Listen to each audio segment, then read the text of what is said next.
interview kasi. The recording studio. Ayan, Laurel, video. Saan niya? Alabang pa yun. Finding mo. Saan galing? Balik mo yung Video recording. Interview kasi. The recording studio.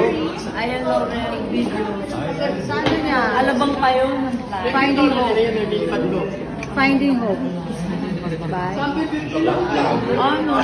Trabaho tayo ulit. Pumanaw na nga ang talent manager at columnist na si Lolit Solis.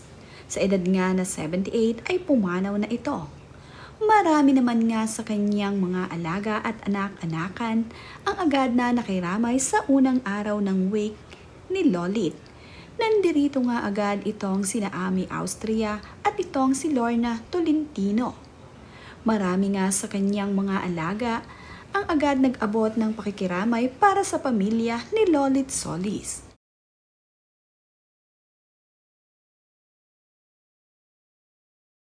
Nandirito nga rin itong si Paulo Quintis na talaga namang kilalang-kilala na sobrang malapit dito sa kanyang manay Lolit Solis.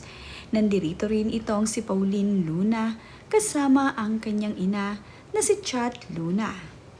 Na ayon nga sa caption ni Pauline Luna sa kanyang ibinahaging larawan ng pagpanaw ni Lolit ay, "My dear Nanay, I wish the world saw you how your alagas saw you, a mother, a protector, a lighter, and someone who is very loyal.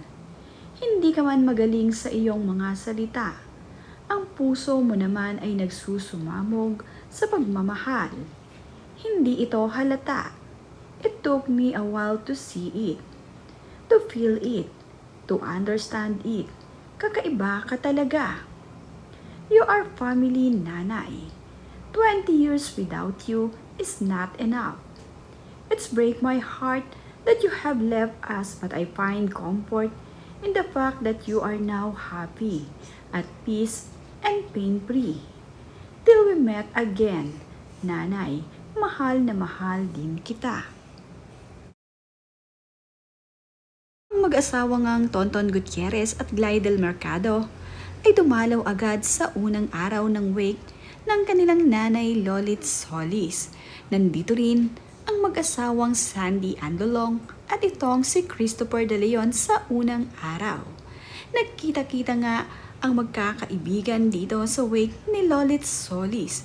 Ito ngang si Isabel Ribas ay nandito rin at nakasama itong si Gladys Reyes, Ami Austria at ang mag-asawang Tonton at Glidel Mercado.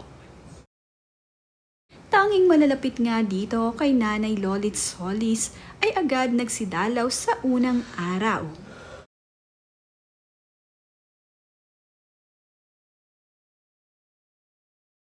Tila naman nga nagkaroon ng mini reunion ang magkakaibigan dito sa wake ni Lolit Solis.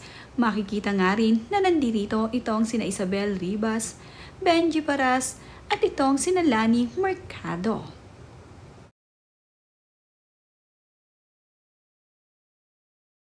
Karoon nga ng time ang magkakaibigan dito sa wake ni Lolit Solis na makapag-usap-usap sila. Kahit nga na mayapa na itong si Lolit Solis ay hindi naman nila nakakalimutan ang mga payo at bili nito sa kanila.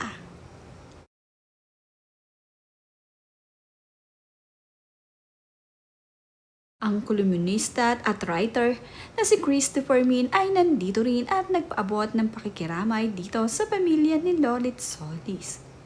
Marami pa nga ang mga artista ang pumunta dito.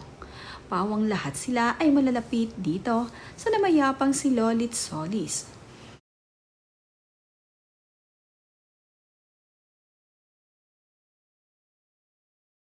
Marami naman ngang nagmamahal dito kay Lolit Solis at lahat nga sila ay nagsidalaw sa unang araw ng wake ni Lolit nang ito ay kanilang malaman.